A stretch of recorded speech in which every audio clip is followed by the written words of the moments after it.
Oče, obzirom da ste bili 5 godina tamo, verovatno je svima mahom poznat moment kada na Vaskrs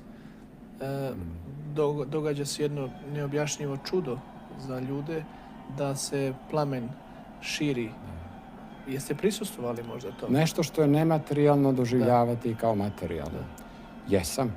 Možete li našim gledalcima preneti taj doživljaj, tako kažem, iz prve ruke? Da, mogu. I to vrlo rado. Ja sam bio đakon u Vitlejemu i brinuo o kandilima, to sam pomenuo. Na Veliku subotu liturgija koja kreće oko 11 sati na grobu Gospodnjem, to svi znamo da se na grobu Gospodnjem događaju velike pripreme. Od jutra su prisutni predstavnici Jermenske patrijaršije, koptske i vlast gradska, znači policija. I bratstvo manastira groba Gospodnje. Svo bratstvo Svete zemlje zove se bratstvo groba. Gase se sva kandila. Proverava policija da nema nigde vatre i nešto što bi moglo da se upotrebi kao paljenje ognja. Zapečate grob Gospodnji i do 11 sati niko ne može da uđe.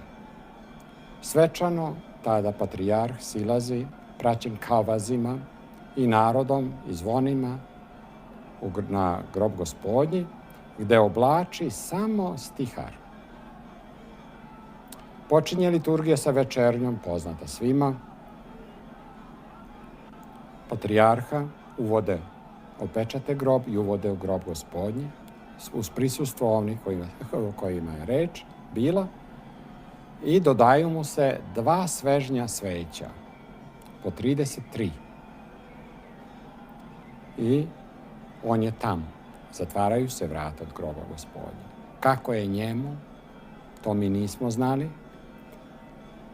Sad ide drugi deo. Za vreme vhoda malog krene se iz hrama, iz oltara Vaskrsenja, hrama Vaskrsenja, oko groba Gospodnje. I ide se sve dotle dok se ne pojavi blagodatni oganj. Ja sam doživeo to kao đakon vitlejemski i đakon manastira Svetog Save Osvećenog.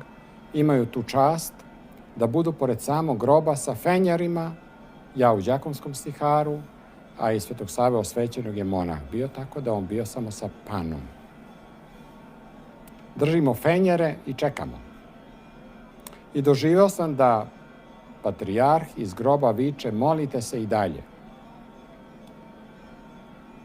Preko 15 krugova je išlo oko groba Gospodnje, sveštenstvo koje služi. I pojavio se blagodatni oganj. Taj moment neočekivano očekivan. Pojavljuje se bukvalno kao munja. Ima kandilo iznad groba Gospodnjeg, kandilo kao svećnjak. Pa pali se neki plavičasti oganj. Da bi u isto vreme se palio na 50 metara u oltaru Vaskrsenja sveće koje su na prestolu.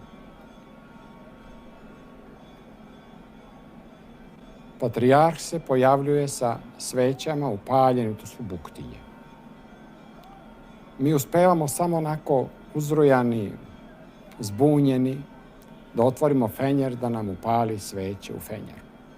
Jer odmah mora da napustamo, da prođemo kroz masu sa policijom i čeka nas taksi na Javskim vratima, da ja idem za Vitlejem, ovaj za Svetog Savu Osvećenog, jer treba paliti kandila tim ognjem koji se čuva cele godine.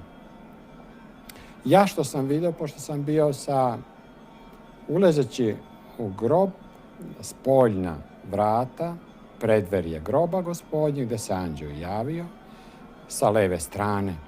I gledao sam tačno na grob Gospodnji. Šta sam video tamo u tom momentu? Kako je izlazio patrijarh sav u znoju. Bio malo i punačak. Video sam oblak. Oblak kao posle kiše kad vidite na nebu. Beličast. Beličasto, plavičast, teško je to tačno opisati, kako šeta po ploči groba Gospodnja. Jedan svežan sveća se daje Jermenima, a jedan pravoslavni preuzimaju. Onda Jermeni odlaze i idu oko grada sa muzikom. U hramu nastaje, što bi ja rekao, neki pobožni haos. Počinje narod da skače, da viče. Neopisiva radost. I zaista, to nije radost ovoga sveta. Čovjek doživljava prisustvo neba na zemlji. Osjeća da nebo brine o čoveku. Da je to ona duga koju je Gospod obećao posle potopa, da neće narod ponovo potopiti. I eto to je, da, blagodatni oganj, negde 2, 3 pa i duže minuta, možete slobodno, i to čine, da taj plamen ljudi prosto miluju lice, bradu ko ima. On je topao, ali ne pali. Da bi kasnije prelazio u pravo svojstvo.